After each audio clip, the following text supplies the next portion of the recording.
My name is Eric Bus Kataser Grandson.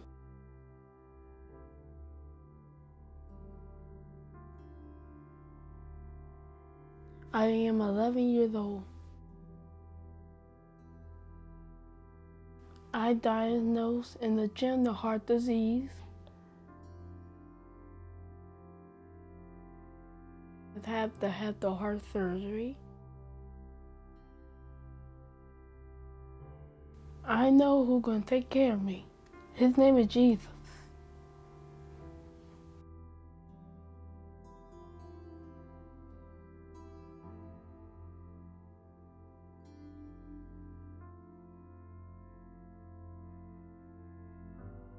Eric wasn't talking and moving at the normal age range that kids would normally talk and move. He has autism spectrum disorder, he has tic disorder, and he has asthma, and he has some speech delay. We have an amazing bond.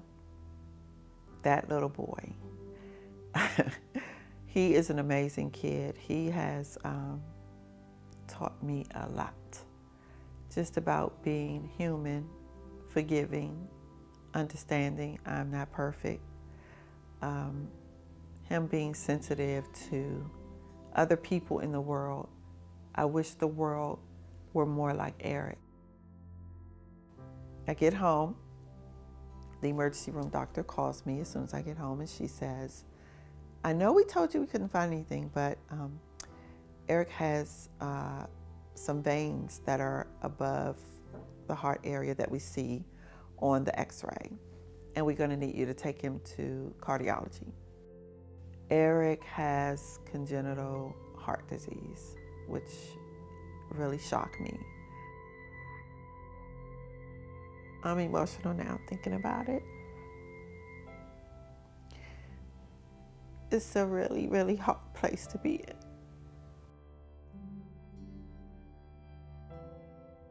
Autism is a particular area that really has increased over the last several years. When I started my career, the incidence for autism births was 1 in 1,000.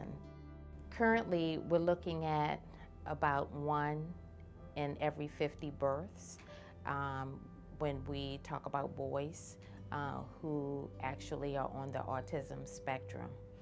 And autism actually is known as autism spectrum disorder. And that's very important that we look at the full name, because there is a wide range of functioning that individuals with autism may have. So it may vary from having a severe disability in this area to have a mild area that's impacted as it relates to autism.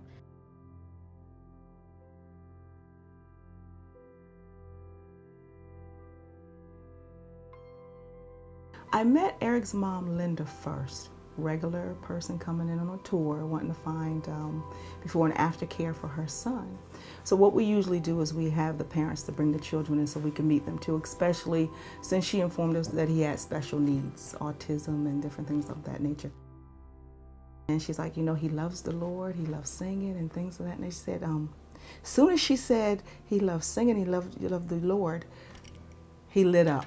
In the next 5 minutes, he had me up, clapping and singing his song. Special thing about Eric, for me, is that he has a relationship with God. At a very young age, I know that it took me well into my 30s and even 40s before I really developed a real relationship with God. Eric has that already, and that's a remarkable thing. He acknowledges Jesus, he acknowledges what Christ is doing in his life, and I think that that's extraordinarily special.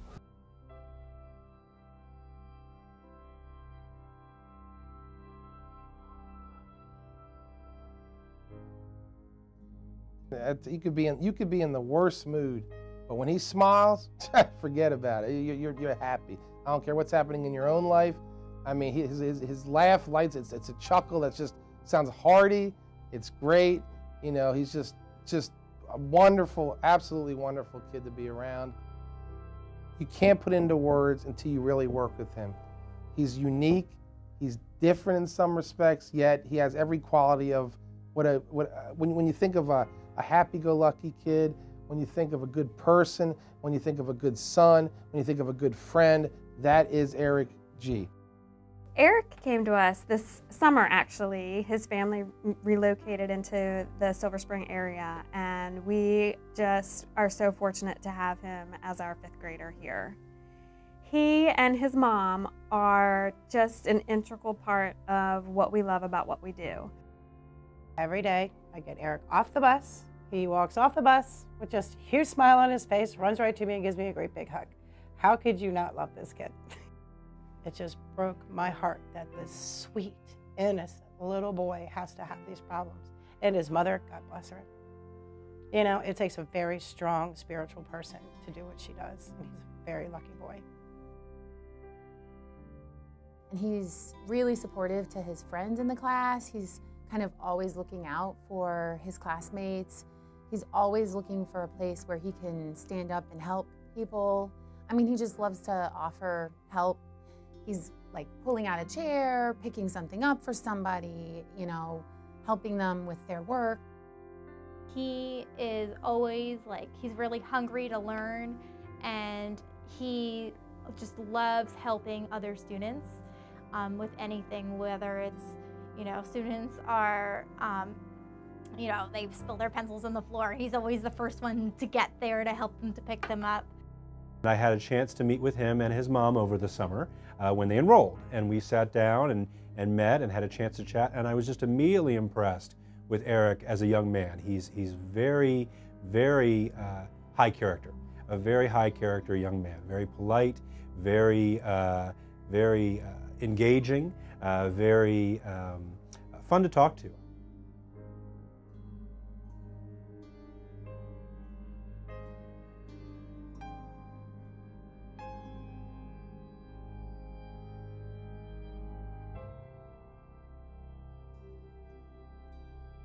Whenever he would come in the store, he would always come over and speak to me. Him and his mother. He's very, very friendly.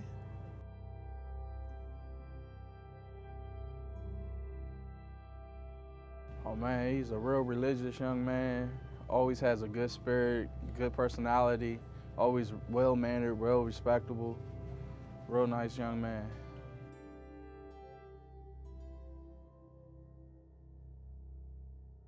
I first met Eric, his mom and them were in here shopping, and Eric was just a sweetheart. He just ran up to me and hugged me, and I was looking at like, who is this kid running up here hugging me?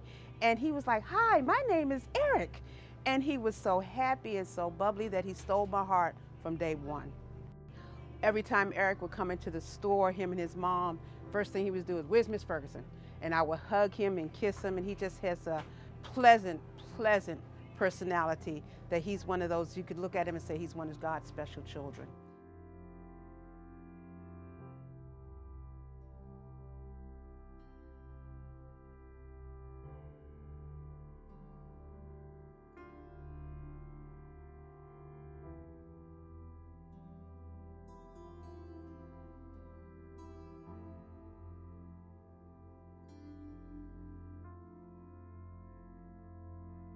All right, let's get this shopping up. Absolutely.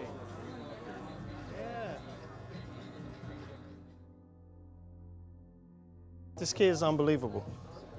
And the things we talked about and the things that he talked to me about, you know, based on his belief, you know, his spiritual belief. And I found out the other side about him that I wasn't aware of. And of course of what he's been diagnosed with. You know, him and I, we continue to talk, and the more I talked to him, the more I found out, you know, other things about him.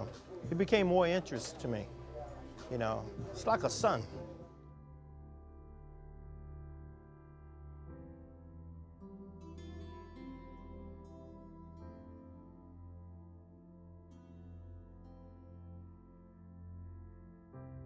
So his mom's special too. She's very special. They were meant for each other. They were meant for each other. For a single woman raising a child alone, she's done amazing things. And you know, like Eric, you only see her down for a moment, you know, but she bounces back strong. She keeps a positive attitude for him and her. They're good together. His mother and I, we speak regularly, and he's told me about the heart issues that he's had come up. It's scary for a moment to hear, and you know, you never want anyone to go through anything like this. But with Eric, it's just, you know, we believe in God, we believe in Jesus Christ, so we know that Eric's going to be okay. And sometimes things like this have to come about so that he can show his work through it. And that's just without a doubt. We've already thanked him, we've already prayed and acknowledged the fact that this is going to be okay. When I find myself in a really, really rough spot, and I feel like I need someone to talk to, a lot of times I'll reach out to my sister or my good girlfriend, Melody. But for the most part, it's just me and Eric. And I have to talk to God. I find myself talking to him a lot sometimes, especially when I'm feeling alone in a certain situation. And I felt that way for a very long time. When a child has extensive medical needs, oftentimes the resources of the entire family are exhausted, and the brunt of the impact is usually on the primary caregivers. What we've found in research is that it's in a parent's nature, it's in a caregiver's nature to want to protect a child, to want to provide safety for a child. And when a child is diagnosed with a significant medical problem, this parent or this caregiver can no longer provide safety, can no longer provide stability in some circumstances, and this could create this loss of control phenomenon in the mind of the caregiver. When focus groups are conducted, what we often hear from parents of children with significant medical needs is the burden of having to wear multiple hats. These caregivers are forced to take on and adopt different roles. A child often doesn't walk around with a doctor or a nurse connected to their hip if they're entering the school building or if they're going into the community. So this caregiver has to become that child's advocate. That might be taking the role of the physician or the nurse to educate teachers and educate peers and educate anyone who's going to come into contact with the child of what their needs are, of what they can do, of what they cannot do, all while trying to keep an understanding that the child deserves dignity and respect. The thought of, you know, that he's been going through all of this and I didn't even know what's really going on. You know, they were telling me all this time, you know, he's okay, it's just growing pains. And to find out that he has to have open heart surgery.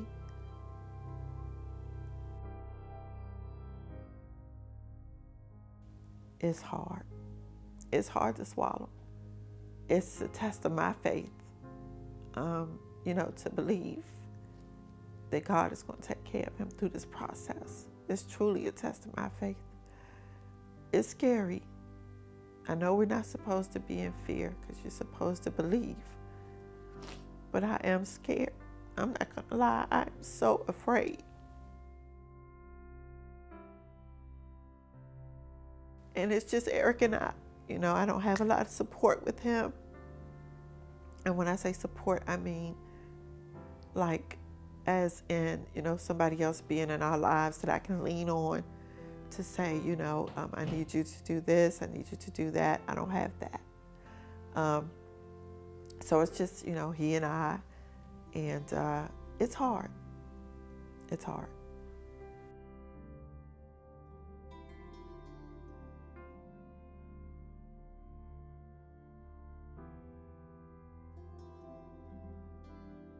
You know the movie A War Room? It's a good movie. The movie is about a lady who was make her closet to a war room. So I made my own war room and pray. So it have everything said. It have everything I write, and Jesus is your Father.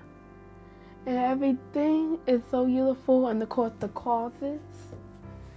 And I made these pictures a long time. And I made this. And did this, all of this. This war room is really special to me. This is praising for God. I pray for people who is good, who good to Jesus, who can pray for him. We love you. We love the people who pray Jesus. Who do you pray for the most, you think? My Aunt Shani. Tell me about Aunt Shani. Well, many years ago she can walk, but she cannot walk anymore. She's in a wheelchair now, but I pray for her every time, and I say, I want the Lord to heal my aunt, and she is awesome to me.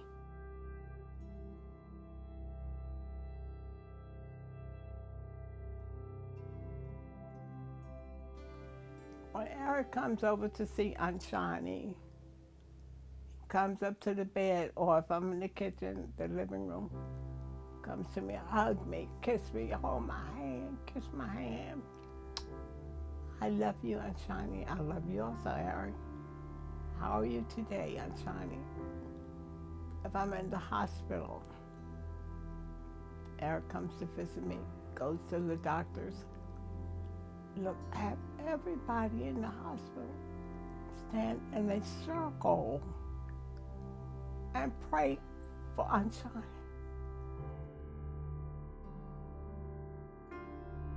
When I first met Eric was an infant baby. He was a sickly child. And Linda, my sister, she's a great mother. Great mother. Gonna be there. As I stated, if I planned, these are my true intentions. April 13th, I plan to be there the day of the service. You know, I cannot go in the OR. I want him to know Aunt Shani is here in the hospital. As close as we are, that might help him.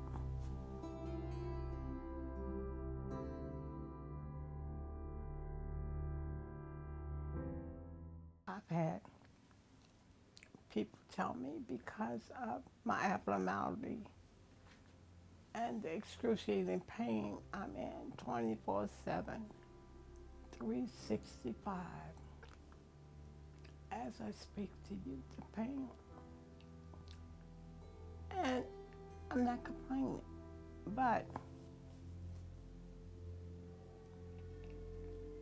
oh my God, it's all right. It's all right. It's so serious. And believe me, just as sure there's a God in heaven, believe me,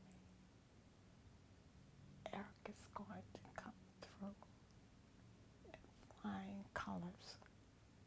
Eric is going to be fine, especially when he finds out Aunt Shani is here. When he finds out I'm there.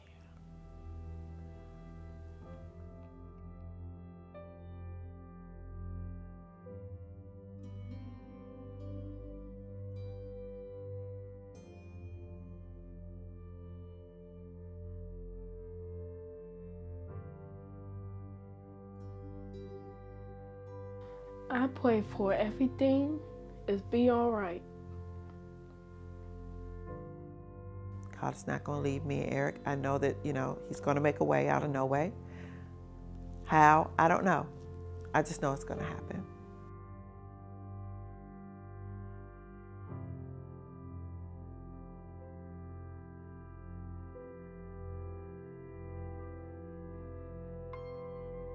You know, me being out once a week to take him to his appointments, it was getting, you know, my workload was backing up and making it difficult for my supervisor. And it's not fair to have her in that position. Is there a promise to get your job back once this is done and over, or what? No.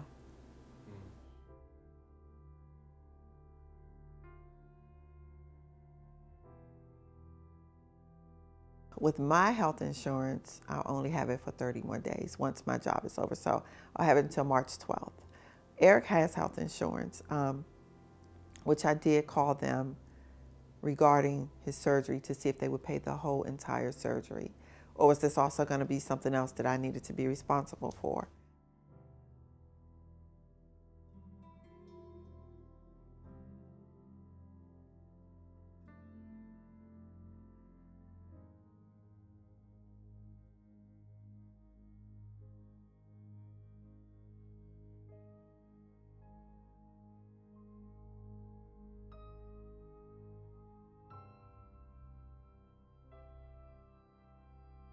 How do you feel about that heart surgery?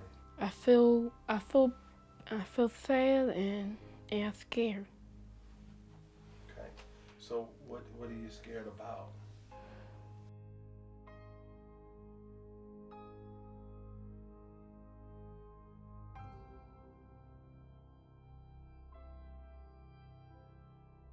Pain.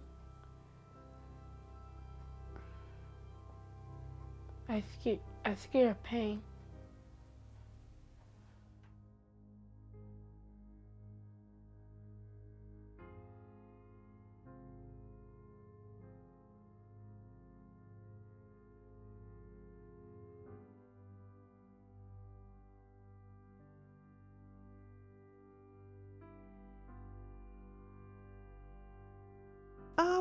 I tell Eric all the time that Jesus is going to take care of him. You know, I know that he's afraid, and it's okay for him to be afraid. He's a little kid. But I tell him all the time, you know, Jesus is going to take care of you. You got to believe that. You know how you talk about Jesus and how you say he's good and he take care of the people and things like that? And he gonna fix my surgery, right? There you have it. Do you know God gonna take care of me? And I'm gonna be healed. I'm gonna be much better. And I can't want anything like that. I'm gonna be brand new.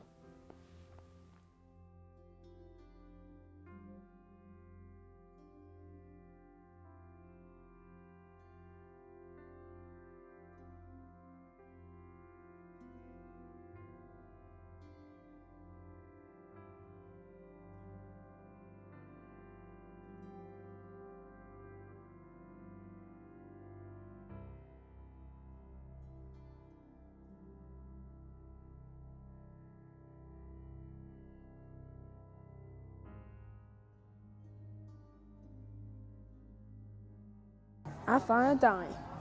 All right, I find a dime.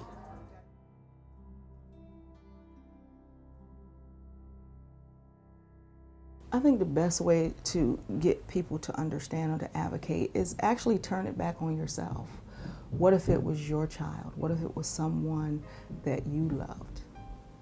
What would you expect, you know, people to do? And that, you know, just sitting and just thinking about that concept, and it's a child. You can't get any better than a child. Like the song says, you know, the children are our future. And in Eric's case, as could be with any other children, you know, Eric has touched us in a way that we know, even though he has a disability, what his capabilities can be. And like I told his mother, he is gonna be the testimony and witness to other children that are going through what he's going through. I am Teresa Owens, and I am an advocate for Eric because Eric is a wonderful child who deserves everything that can be handed to him. I am Richard Crump, and I am an advocate for Eric Grantham. I'm an advocate for Eric Grantham because he is a wonderful person that needs support in his life right now. He's going through a lot of challenges, and he needs the love of Christ to surround him. I'm Kara Timon, and I'm an advocate for Eric Grantham for so many reasons. He is a kid who perseveres with a smile on his face at all times, and that is something that is a characteristic that will send somebody through life and be successful, and that's why I'm an advocate for Eric. I am Mary Christensen, and I am an advocate for Eric because he has so much to give this world, and he is a great person, a great learner, and a joy to be around all the time. I am Kyle Heatwall, and I'm an advocate for Eric because I want Eric to be successful in his future beyond our school doors. And I think he has such a strong foundation in place to be successful that when he moves past our time here at Flora Singer, I know he's going to become a great, great person. I am Anthony Gary, and I'm an advocate for Eric Grantham because what he brings to this world is something that we need more of. I am Deborah Martin, and I am an advocate for Eric Grantham because Eric is a true example of what it means to be differently abled. I am Anthony Bivens, and I am an advocate for Eric. I am Rosetta Walker, and I'm an advocate for Eric. My name is Deborah Ferguson, and I am an advocate for Eric.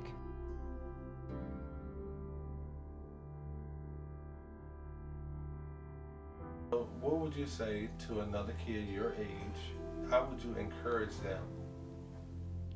I tell them, God's giving you a house right now. He's in heaven right now, but he's coming back.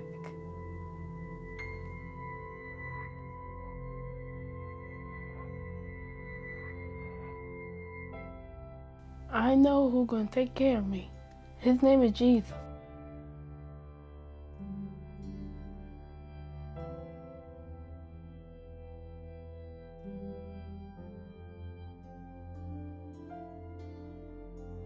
Our Father, art in heaven, hallowed be your name. Our kingdom come.